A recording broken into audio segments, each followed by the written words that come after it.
Bonjour à tous et bienvenue dans cette nouvelle session de tuto organisée par AfriSkills. J'espère que vous allez bien, moi je vais bien et je suis très ravie d'être parmi vous ce jour. Aujourd'hui, je vais vous montrer comment est-ce qu'on utilise les différentes fonctions dans Excel. Nous allons nous attarder plus précisément sur les fonctions moyenne et somme. C'est parti.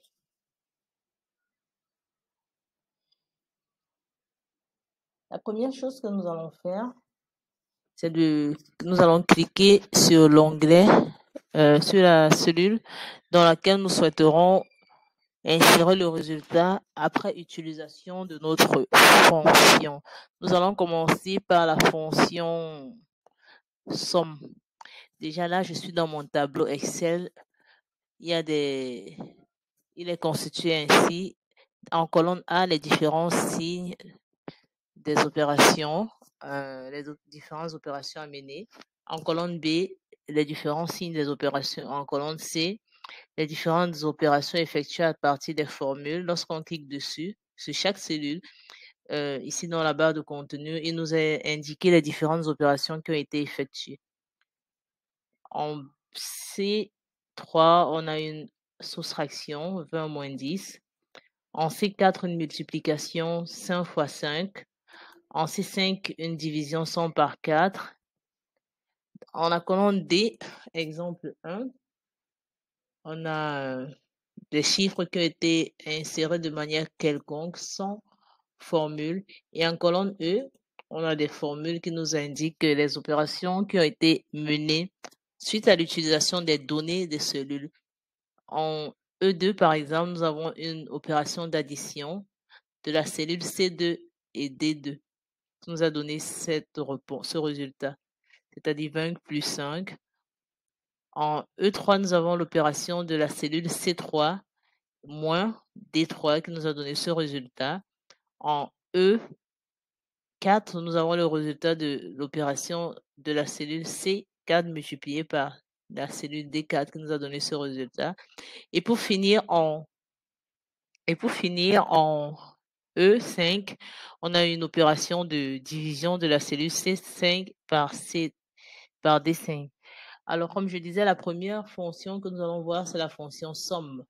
Nous allons tout simplement passer par un raccourci qui nous permettra d'obtenir la somme de manière automatique dans notre tableau. Première chose à faire, cliquez dans la cellule dans laquelle nous voudrions insérer notre résultat. Je viens ici, par exemple, en D6. Nous allons utiliser la fonction somme. Ce que je vais faire, c'est que je viens là. Je clique ici au niveau de l'outil fonction et je sélectionne somme. Ensuite, je viens sélectionner l'ensemble des données que je souhaite additionner. Je vais aller de la cellule D2 à la cellule D5 comme ceci. Je sélectionne, puis je lâche. Ensuite, je clique sur Entrée. Et là, j'ai le résultat de la somme de tous les éléments de la cellule D1 à D5, à D4. Ah oui, D5, pardon. Il faut noter que pour chaque opération, le curseur doit être placé à la cellule qui suit le dernier chiffre. Par exemple, venons en C, dans la colonne C, effectuer l'opération de la fonction somme. On clique dans la cellule qui précède, qui suit le dernier chiffre. On vient entrer ici cliquer sur le bouton fonction et on clique sur moyenne. Ensuite, on vient sélectionner les différents éléments dont on veut la moyenne. En maintenant le curseur, on fait un clic droit et on défile jusqu'à la dernière cellule où se trouvent les données. Dès que la sélection est terminée, on clique sur Entrée et on a le résultat final. Donc ici, nous avons la moyenne des données de C2 à C5 et ici, nous avons la somme des données D1 à D5. Merci, je viens de terminer ce tuto. J'espère qu'il vous sera utile.